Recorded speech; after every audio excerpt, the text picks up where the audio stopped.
स्थविष्ठः अभुः धर्मयूपः महामखः नक्षत्रनेमिः. विष्णूंचं 436वं नाव आहे स्थविष्ठः.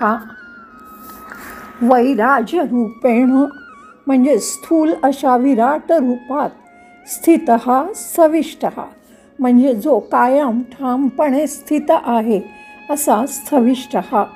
किंवा अग्निः मूर्धाः म्हणजे अग्नी हे ज्याचं डोकं आहे. चक्षुषी चंद्र सूर्य म्हणजे 2 डोळे म्हणजे जणू काही चंद्र सूर्य हे त्याचे 2 डोळे आहेत असा जो खूप बलवान आहे, व्यापक आहे, घनरूप आहे असा तो स्थविष्ठः.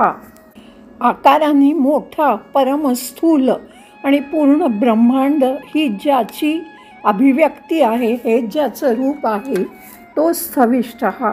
ओम स्थविष्ठाय नमः. 437 अभुः अजन्मा अभुः म्हणजे ज्याचा जन्म नाही, जो अजन्मा आहे तो अभुः, जन्म नाही असा. किंवा असंही म्हटलं जातं की ज्याला जाणल्यावर साधकाला पुन्हा जन्म मरणाच्या फेऱ्यात अडकायला लागत नाही, म्हणजेच मोक्ष मिळतो असा जो तो अभुः. ओम अभुवे नमः. 438वं नाव आहे धर्मयूपः. यूपे म्हणजे खांब किंवा स्तंभ, पशुवत प्राण्यांप्रमाणे, तत् जो समाराधनात्मक धर्म हा प्रायश्चित्त करण्यासाठी जे सगळे धर्म आहेत, तत्र ते त्याच्यामध्ये बंध्यन्ते बांधलेले बद्ध असतात तो धर्मयूपः.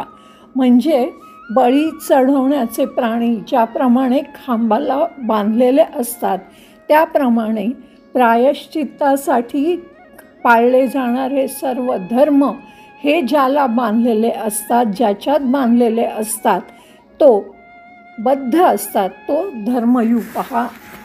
धर्माचा जो आधारस्तंभ आहे, धर्माच्या मागे ज्याची शक्ती आहे, जो आहे तोच धर्मयूपः. ओम धर्मयूपाय नमः. 439वं नाव आहे महामखः. यस्मिन म्हणजे ज्याच्यात अर्पितः समर्पित केले जातात, वाहिले जातात. मखः यज्ञः यज्ञ बलिदान. निर्वाण लक्षण फलम मोक्षरूपी फळ प्रयच्छन्तः देतो, बहाल करतो. महानतः जायन्ते महान होतो म्हणजे ज्याच्यात यज्ञ बलिदान समर्पित केले जातात, वाहिले जातात आणि त्याचं महान असं मोक्षरूपी फळ जो देतो तो महामखः. किंवा महायज्ञरूपी सृष्टीरूपी यज्ञ सतत त्याचा चालू असतो. हा महान बलिदानी असतो. पूर्ण शरणागती झाली की हा परमगती प्रदान करतो. गीतेमध्ये परमेश्वर म्हणतात की अर्पण करण्याचं द्रव्यही मीच, अर्पित केल्या जाणाऱ्या गोष्टीही मीच, अग्नीही मीच, यज्ञ करणारासुद्धा मीच आणि त्याचं फळसुद्धा मीच, तेच मी ब्रह्म असा तो महामखः. ओम महामखाय नमः. 440वं नाव आहे नक्षत्रनेमिः. नक्षत्र तारकैः म्हणजे विविध नक्षत्र, उल्का वगैरे.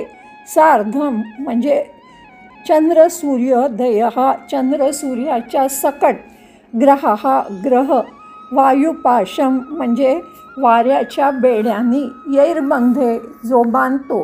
निबद्धा ध्रुवास नेमिवत म्हणजे जणू काही ह्या चक्राच्या मध्यभाग आस जो असतो तो.